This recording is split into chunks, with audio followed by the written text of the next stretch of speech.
여러분 평안하십니까? 오늘도 말씀과 함께 주님의 은혜 가운데 거하시기 바랍니다. 오늘 말씀은 스가랴 4장입니다. 스가랴가 본 5번째 환상은 순금 등잔대입니다. 그가 내게 묻되 내가 무엇을 보느냐? 내가 대답하되 내가 보니 순금 등잔대가 있는데 그 위에는 기름 그릇이 있고 또 그 기름 그릇 위에 7 등잔이 있으며 그 기름 그릇 위에 있는 등잔을 위해서 7 관이 있고, 여기에 묘사되는 등잔대는 과거 모세의 성막이나 솔로몬의 성전에 있었던 등대와는 차이가 있습니다. 스가랴가 본 환상 중의 등대는 이전의 등대와는 달리 꼭대기에 기름을 담는 그릇이 있고 그 기름 그릇 위에 7개의 등잔이 있고 그것들은 기름이 흘러내리는 7개의 관으로 연결되어 있었습니다. 그 등잔대 곁에 2 감람나무가 있는데 하나는 그 기름 그릇 오른쪽에 있고 하나는 그 왼쪽에 있나이다 하고, 순금 등잔대 곁에는 2 감람나무가 있었습니다. 하나는 기름 그릇 오른쪽에, 하나는 왼쪽에 있었습니다. 감람나무는 감람유, 그러니까 기름을 만드는 재료로 사용되었던 나무인데요. 다시 말해서 기름 그릇에 기름을 공급해주는 역할을 하는 것이죠. 이 등잔대의 모습은 기름의 중요성을 강조하고 있습니다. 등잔이 빛을 비추는 사명을 감당하기 위해서는 기름을 공급받아야 하는 것이죠. 하나님의 사람들이 하나님의 일을 할 때 성령의 기름을 공급받는 것이 중요함을 보여주고 있습니다. 스가랴는 자신이 보는 것들이 무엇인지 천사에게 묻습니다. 그러자 천사가 말합니다. 그가 내게 대답하여 이르되 야훼께서 스룹바벨에게 하신 말씀이 이러하니라. 만군의 야훼께서 말씀하시되 이는 힘으로 되지 아니하며 능력으로 되지 아니하고 오직 나의 영으로 되느니라. 스가랴 선지자가 본 4번째 환상이 종교 지도자였던 대제사장 여호수아와 관련된 내용이었는데요. 5번째 환상은 정치 지도자인 스룹바벨과 관련된 내용임을 밝히고 있습니다. 스룹바벨은 이스라엘 백성들이 바벨론 포로 생활을 마치고 이제 예루살렘으로 귀환할 때 첫 번째 귀환을 이끌었던 인물입니다. 바벨론 포로 시대 이후 첫 번째 대제사장이었던 여호수아와 함께 성전 재건을 시작했지만 여러 가지 어려움과 방해로 인해 16년 동안 중단되었다가 이제 다시 시작한 상태입니다.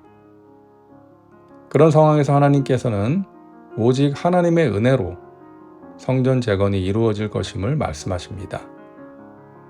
힘으로 되지 아니하며 능력으로 되지 아니하고 오직 나의 영으로 되느니라. 여기서 힘과 능력은 군사력을 중심으로 한 이스라엘이 동원할 수 있는 모든 수단을 의미합니다. 스룹바벨이 앞으로 지도자로서 펼쳐나가야 할 모든 일들에서 자신이 동원할 수 있는 수단이 아니라 오직 하나님의 영을 의지하며 해나가야 함을 말씀하시는 것입니다. 많은 사람들이 자신이 가진 힘과 능력으로 일하려고 합니다. 인간적인 수단을 동원하기도 합니다. 그러나 그것으로 일이 되는 것이 아니라는 것이죠.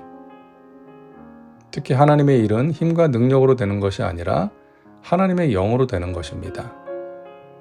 성령님을 인정하고 환영하고 모셔드리고 의지하면서 해나갈 때 내가 하는 것이 아니라 하나님께서 하시옵소서, 이런 자세로 최선을 다할 때 하나님께서 일을 행하시고 성취하시는 것입니다. 하나님께서는 스룹바벨에게 그가 성전을 완성하게 될 것이라고 말씀하십니다. 스룹바벨의 손이 이 성전의 기초를 놓았은즉 그의 손이 또한 그 일을 마치리라 하셨나니 만군의 야훼께서 나를 너희에게 보내신 줄을 내가 알리라 하셨느니라. 스룹바벨이 이 성전의 기초를 놓았으니 그가 이 일을 마칠 것이다 라고 말씀하십니다. 하지만 이 일을 진행하는 데 있어서 스룹바벨은 이 일을 시작하게 하시고 마치게 하시는 하나님만을 의지하면서 해나가야 하는 것입니다. 교회 일을 할 때도 마찬가지입니다. 자신의 힘과 능력, 자신의 지혜, 과거의 경험, 인맥 등을 의지해서는 안 됩니다. 철저하게 기도하고 엎드려서 주님의 지혜를 구해야 하고 주님께서 이 일을 이루어 주시기를 구하면서 해야 합니다. 그렇지 않으면 문제가 생겨요. 불협화음이 생기고 마찰이 생깁니다. 마귀가 틈을 타기 때문이죠.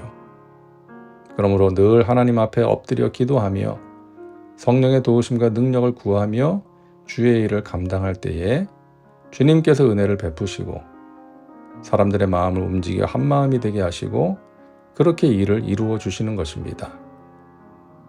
그러므로 내가 아니라 하나님이 하셨습니다 라고 고백하게 하시는 것이죠. 하나님의 일을 맡은 일꾼들은 오늘 주신 말씀, 힘으로 되지 아니하며 능력으로 되지 아니하고 오직 나의 영으로 되느니라, 이 말씀을 꼭 기억하시기 바랍니다. 기도합니다. 사랑과 은혜가 풍성하신 하나님, 오늘도 말씀과 함께 살게 하시니 감사합니다. 오늘 스룹바벨에게 주신 말씀을 기억하게 하옵소서. 우리의 힘과 능력을 의지하는 것이 아니라 하나님의 영을 의지하게 하옵소서.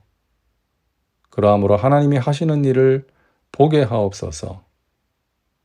오늘도 말씀과 함께하는 믿음의 백성들이 하나님의 영을 의지하는 성숙한 믿음의 사람들 되게 하셔서 주님의 몸된 교회를 든든하게 세우고 하나님의 선하신 뜻을 이루는 통로로 귀하게 쓰임받게 하옵소서. 예수님의 이름으로 기도하옵나이다. 아멘. 오늘도 말씀과 함께 은혜 가운데 거하시기 바랍니다. 여러분 사랑하고 축복합니다.